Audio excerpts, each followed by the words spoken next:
नमस्कार साथियों, कैसे हैं आप सभी। हमारे YouTube चैनल हिंदी ज्ञान प्रकाश में आज फिर से आपका बहुत बहुत स्वागत है। तो ये हमारी हिंदी साहित्य का इतिहास की चौथी क्लास चल रही है और जिसमें हमने पिछली कक्षा में हमने अपभ्रंश के प्रमुख कवियों को देखा था। तो कुछ कवि शेष रह गए थे, आज हम उन पे भी चर्चा करेंगे। तो उससे पहले जो मैंने प्रमुख कवि आपको पढ़ाए थे उसको एक बार रिवाइज कर लेते हैं ताकि आपको याद करने में आसानी रहे।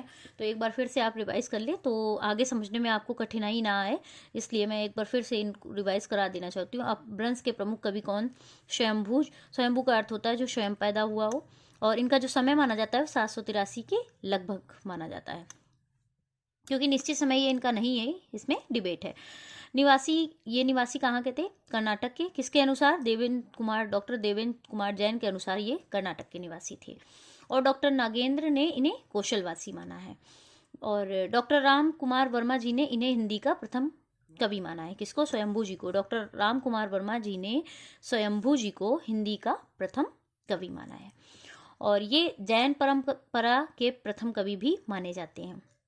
स्वयंभू जी को जैन परंपरा का प्रथम कवि भी माना जाता है।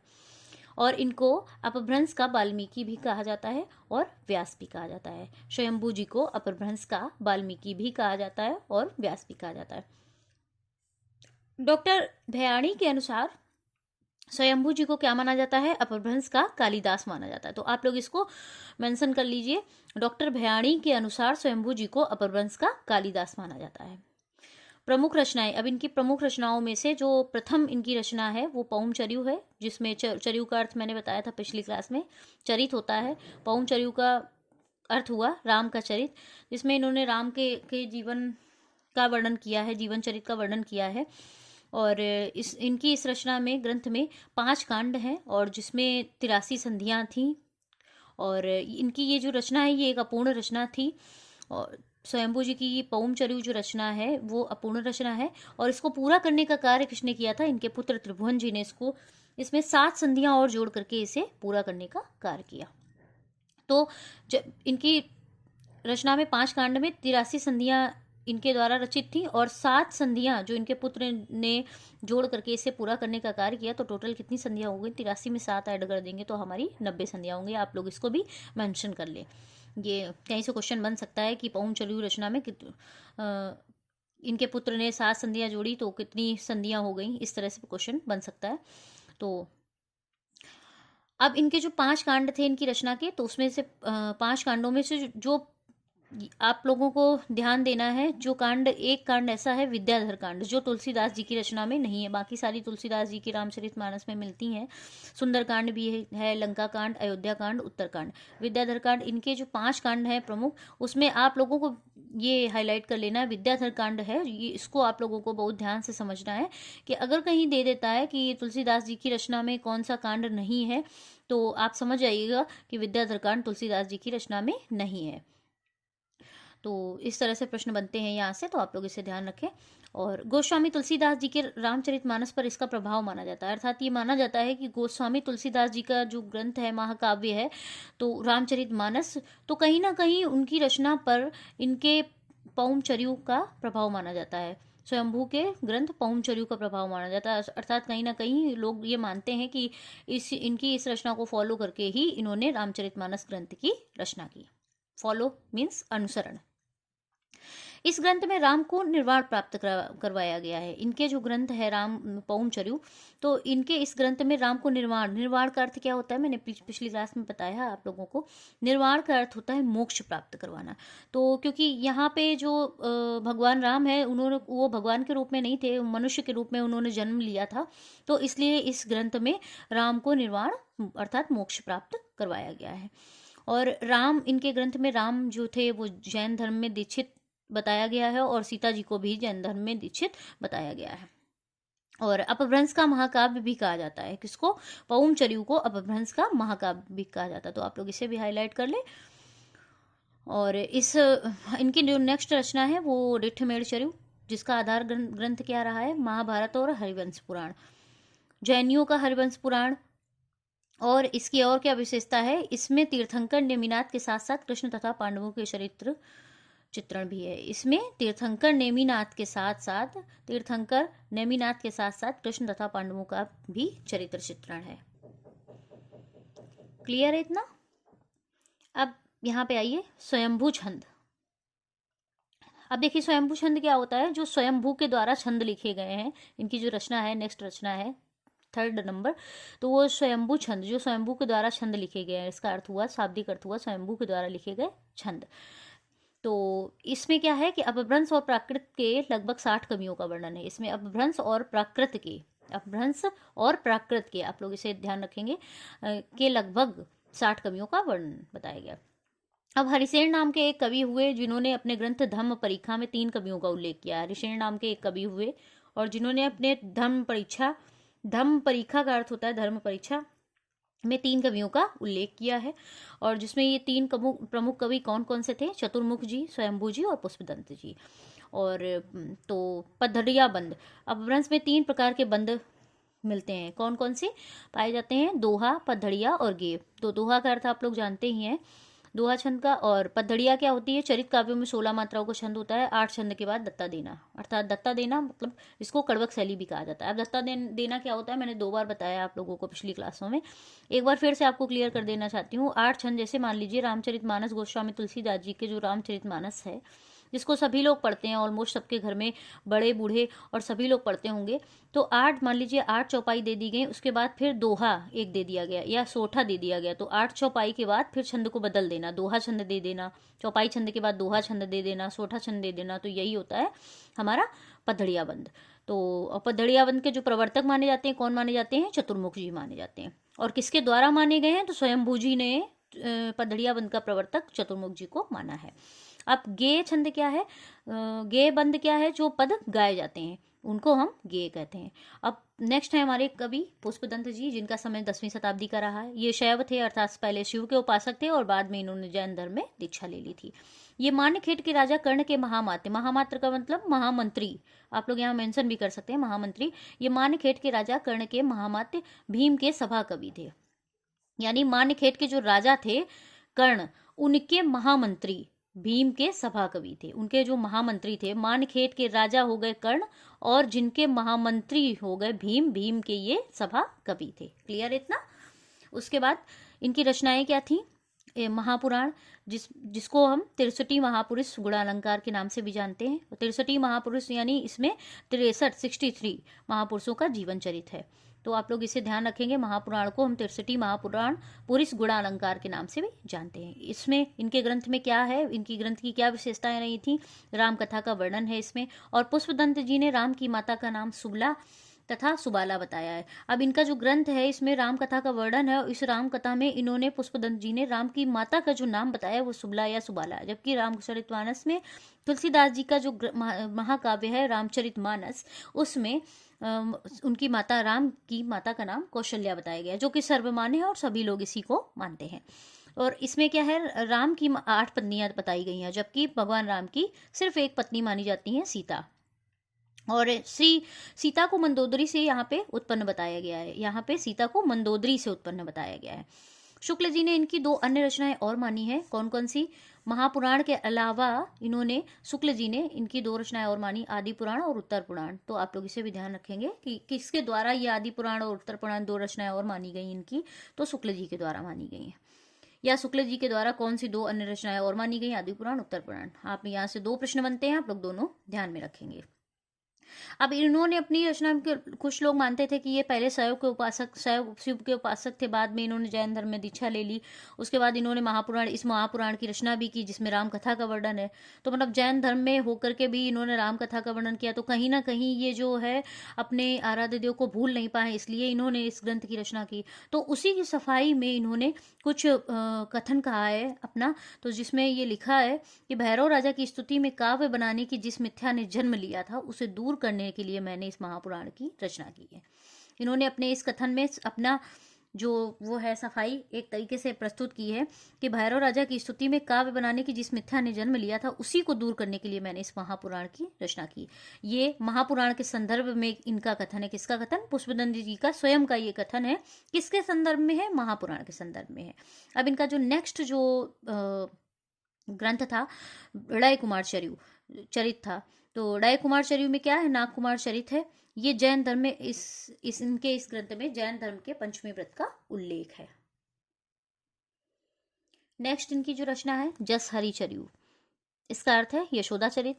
इसमें क्या क्या है, इसकी क्या विशेषताएं हैं इस काव्य की, तो हिंसा से होने वाले दुष्परिणामों का वर्णन है। हिंसा से मतलब बुरे परिणामों का वर्णन दिखाया गया है इसमें। इनकी रचनाएं धार्मिक उद्देश्य से लिखी गई थी, तो धर्म के उद्देश्य से इनकी जो ये रचना है जैसा हरिचर्यु, धर्म के उद्देश्य से ये लिखी गई और ये जिन भक्ति से प्रभावित रचना मानी जाती है। जिन भक्ति से अर्थात जैन भक्ति से प्रभावित रचना मानी जाती है।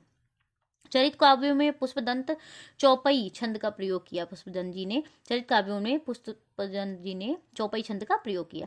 अब चौपाई छंद क्या होता है? चौपाई छंद तो आप लोग जानते होंगे 16 मात्रों का छंद होता है। चौपाई छंद जो होता है प्रत्येक चरण में, चौपाई छंद में 4 चरण होते हैं और प्रत्येक चरण में 16-16 मात्राएं होती हैं। अब यहाँ पे चौपाई छंद, चौपाई और चौपाई छंद में अंतर है, तो आप लोग इसे ध्यान रखेंगे। ये चौपाई छंद की यहाँ चर्चा की जा रही है, तो इन्होंने पुष्पदंत जी ने चौपाई छंद का प्रयोग किया था। चौपाई छंद में कितनी मात्राएं होती हैं? प्रत्येक चरण में 15 मात्रा का प्रयोग किया गया है। चौपाई छंद में 15 मात्राएं होती हैं। और अब इनकी विशेषता में पुष्पदंत जी को क्या क्या विशेषताएं हैं, इन्हें क्या क्या विशेष माना गया है, इनकी विशेषता में लोगों ने क्या क्या कहा है, तो इनको क्या क्या कहा जाता है? हिंदी का भवभूति कहा जाता है। किसको? पुष्पदंत जी को हिंदी का भवभूति कहा जाता है। और इनको भाखा की जड़ किसने कहा है? शिवसिंह सेंगर जी ने इन्हें भाखा की जड़ कहा है। और अपने संदर्भ में पुष्पदंत जी ने अपने संदर्भ में यानी स्वयं को इन्होंने अभिमान मेरु कहा है। पुष्पदंत जी ने स्वयं को अभिमान मेरु कहा है। और इनके कुछ और अन्य नाम भी हैं, काव्य रत्नाकर, कविकुल तिलक आदि इनके जो अन्य नाम हैं। और पुष्पदंत जी की जो भाषा है मराठी की जननी है, ऐसा ये कथन किसका है? पुष्पदंत जी के संदर्भ में ये कथन डॉक्टर तगारे जी का है। डॉक्टर तगारे जी ने इनकी भाषा को मराठी की जननी माना है। और इनको जैन परंपरा का कुंड किसने कहा है? डॉक्टर हजारी प्रसाद द्विवेदी जी ने कहा है। अब हमारे जो नेक्स्ट कवि हैं, अपभ्रंश के नेक्स्ट कवि हमारे तीसरे नंबर के धनपाल। तो इनका जो समय रहा है वह 10वीं शताब्दी का है। और इनकी रचना क्या है? भविष्यत कहा, जिसका अर्थ है, शाब्दिक अर्थ है भविष्य की कथा। इसमें वणिया के पुत्र की कथा है, वणिक पुत्र की कथा है। और इसमें क्या है? वणिक के हृदय के घात प्रतिघातों का वर्णन है और मानव हृदय की मार्मिक अभिव्यक्ति है, यानी मनुष्य के हृदय की जो मार्मिक भाव हैं वो अभिव्यक्त किए गए हैं। और राजा मुंज ने इन्हें सरस्वती की उपाधि दी। क्यों इन्हें राजा मुंज ने सरस्वती की उपाधि दी थी? क्योंकि ये राजा मुंज के सभा कवि थे, इसलिए राजा मुंज ने इन्हें सरस्वती की उपाधि दी थी। और इनके इस काव्य को लौकिक चरित काव्य भी माना जाता है। अब हमारे नेक्स्ट, इतना तो मैंने पिछली क्लास में देख लिया था प्रमुख कवियों को। और अब हमारे जो नेक्स्ट कवि हैं तो वो हमारे अब्दुल रहमान जी हैं। तो अब हम ध्यान से समझेंगे, एक बार रिवाइज कर लिया हमने सारे कवियों को फिर से। अब जो हमारे नेक्स्ट कवि है अब्दुल रहमान जी, अद्दमाड़, जो इन्हें अद्दमाड़ भी कहा जाता है। अब्दुल रहमान जी का एक और नाम है जिन्हें अद्दमाड़ भी कहा जाता है।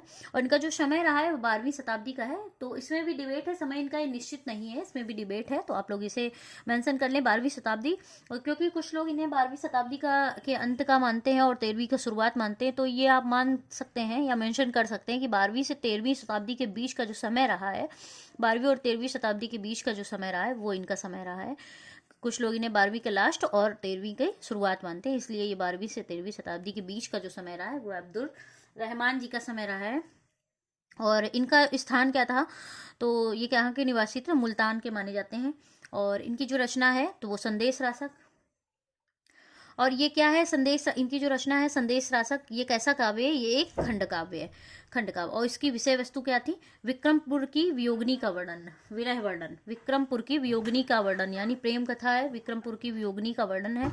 और 12 मासा का वर्णन है। तो 12 मासा आप लोग जानते हैं, जब कहीं वियोग की बात आती है तो उसमें 12 मासा होता है, 12 महीनों के मौसम का वर्णन होता है एवं विरह का प्रथम काव्य होता है। और ये क्या है? 12 महीने यानी 12 मासा का वर्णन यानी 12 महीनों का वर्णन है। वियोग 12 महीने, हर मौसम के हिसाब से वियोग का वर्णन उसमें किया जाता है। 12 महीनों का अलग अलग, हर मौसम का अलग अलग वर्णन, विरह वर्णन किया जाता है। तो जो आप लोग एक चीज और ध्यान रखेंगे कि जो 12 महीने हमारे जो ये 12 मासा होता है, इसमें जो 12 महीनों को वर्णन किया जाता है तो इसकी शुरुआत किस महीने से होती है? आप लोग इसको भी मेंशन कर लें। इसकी शुरुआत जो होती है, यह हमारा इसका पहला जो मास होता है आषाढ़ का मास होता है, क्योंकि वर्षा का मौसम होता है। और आप लोग जानते हैं कि जो वियोग वर्णन होता है उसमें जो है बरसात के मौसम का काफ़ी प्रभाव पड़ता है। तो विरह जो है वो बरसात के मौसम में अधिक होता है, इसीलिए जो हमारा ये मौसम माना गया है, जो पहला मास माना गया है वो आषाढ़ मास माना गया है। तो इसकी शुरुआत जो होती है वो आषाढ़ मास से होती है। क्लियर है इतना। अब डॉक्टर बच्चन सिंह ने इनके इस काव्य को यानी संदेश राशक खंड काव्य को मेघदूत के समान बताया गया है। डॉक्टर बच्चन सिंह ने इसे मेघदूत के समान बताया। किसको? इनकी रचना संदेश राशक को डॉक्टर बच्चन सिंह ने मेघदूत के समान बताया है। अब्दुल रहमान को डॉक्टर हजारी प्रसाद द्विवेदी ने हिंदी का प्रथम कवि माना है। अब देखिए, इनको हिंदी का प्रथम कवि भी किसी ने माना है। किसने माना है? डॉक्टर हजारी प्रसाद द्विवेदी जी ने अब्दुल रहमान जी को हिंदी का प्रथम कवि माना है। तो आप लोग इसे भी ध्यान रखें और मेंशन कर ले कि इनको हिंदी का प्रथम कवि किसने माना है।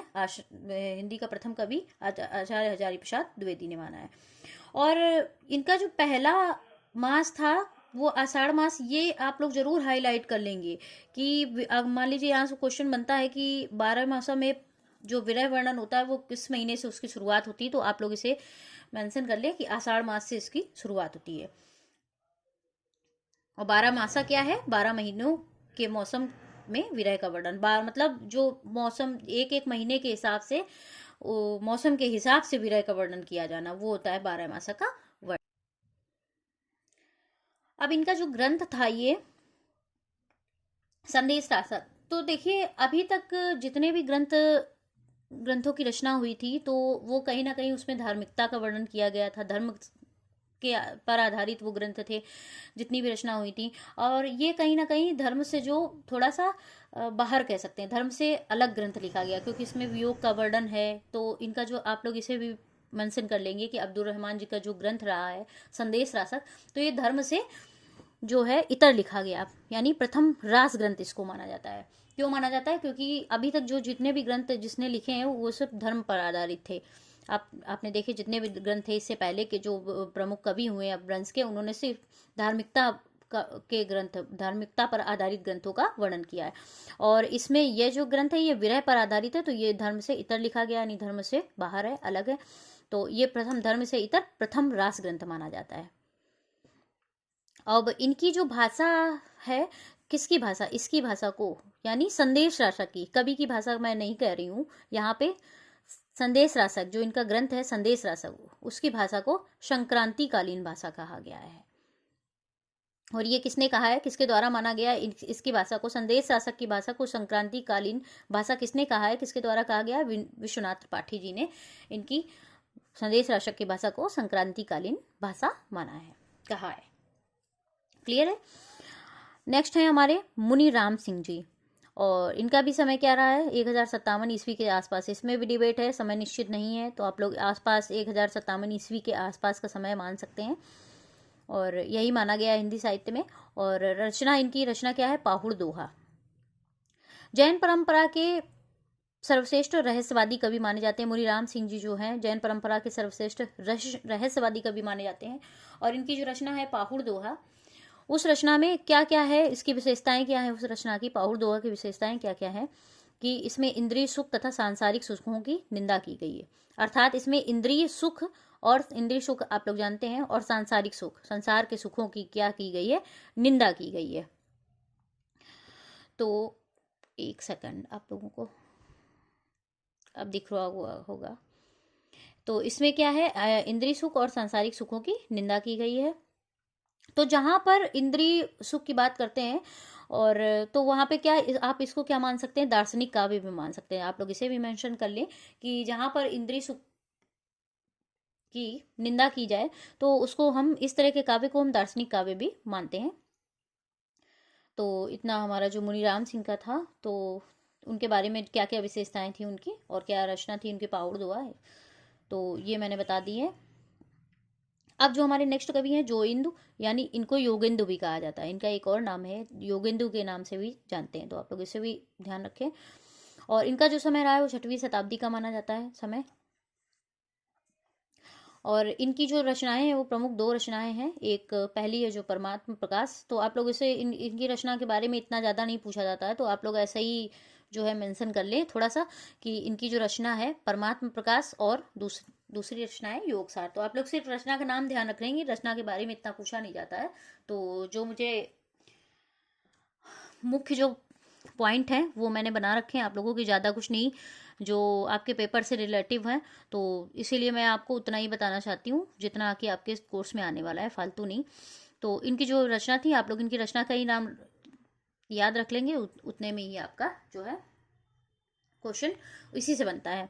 और अपभ्रंश में दोहा छंद में काव्य लेखन की परंपरा की शुरुआत इन्हीं से होती है। अपभ्रंश में जो दोहा छंद है उसमें काव्य लेखन, दोहा छंद में जो काव्य लेखन की परंपरा की शुरुआत हुई है वो किससे मानी जाती है, इन्हीं से मानी जाती है। किससे? जोगेंद्र जी ने, अर्थात दोहा छंद में काव्य लेखन की जो परंपरा की शुरुआत की है वो किसने की है? योगेंद्र जी ने। अपभ्रंश में जो दोहा छंद है, आप लोग याद रखेंगे, अपभ्रंश में जो दोहा छंद में काव्य लेखन की परंपरा शुरू की है, काव्य लिखना शुरू किया है। अपभ्रंश में दोहा छंद में किस कवि ने, यहां से क्वेश्चन बन सकता है, किस कवि ने अपभ्रंश में दोहा छंद में काव्य लेखन की परंपरा की शुरुआत की? तो किसने की है? योगेंद्र जी ने। और किसमें की है? अपभ्रंश साहित्य में।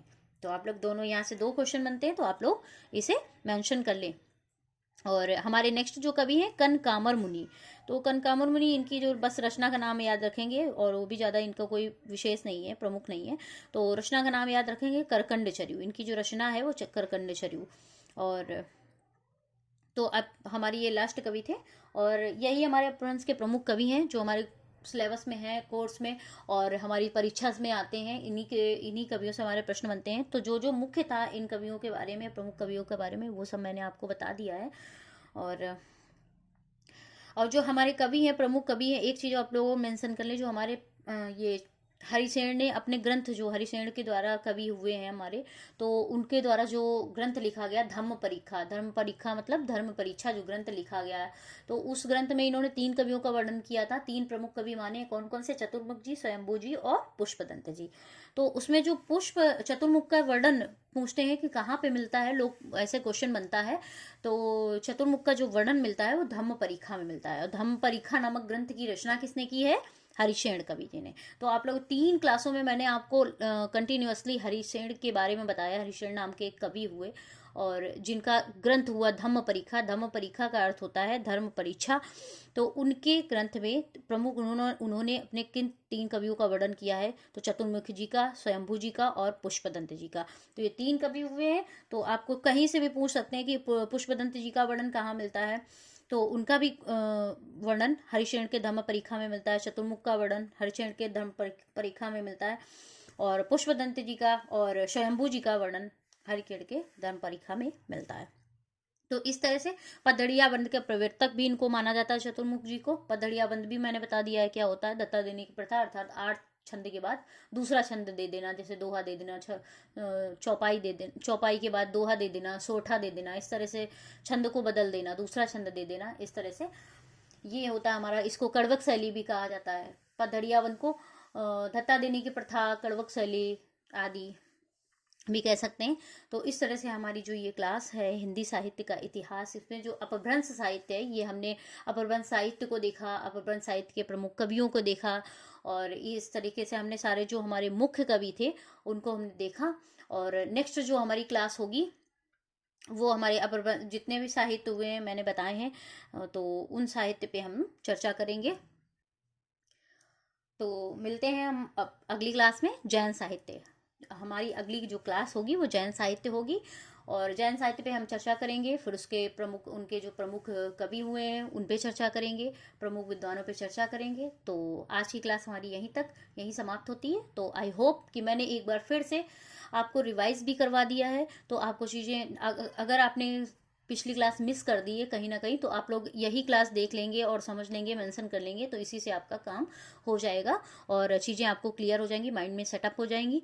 तो बहुत बहुत धन्यवाद आप सभी का। और वीडियो अच्छा लगे तो वीडियो को लाइक करें, हमारे चैनल को सब्सक्राइब करें, और शेयर करना तो बिल्कुल मत भूलिए, क्योंकि ये हमारा कोई, यहाँ आपका कोई पैसा नहीं लग रहा है, लाइक करने में, सब्सक्राइब करने में भी कुछ पैसा नहीं लग रहा है, और लेकिन हम इतनी मेहनत कर रहे हैं, तो आप लोगों को कुछ ये चीज़ें जो आप लोगों को बता रहे हैं, सिखा रहे हैं, तो कहीं ना कहीं इसको आप शेयर कर देंगे तो लोगों तक ये फ्री में, बहुत से ऐसे बच्चे हैं जो मतलब नहीं पढ़ सकते हैं या आर्थिक परिस्थितियाँ उनकी अच्छी नहीं होती हैं घर की, तो इस तरह से जो हम फ्री में क्लास ये वीडियो अपलोड कर रहे हैं तो उनके लिए भी हेल्पफुल है।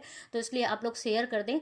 तो आप लोगों का बहुत बहुत धन्यवाद शेयर करने के लिए, और वीडियो को लाइक करना बिल्कुल मत भूलिए। तो आज की क्लास हमारी यही थी। बहुत बहुत धन्यवाद आप सभी का।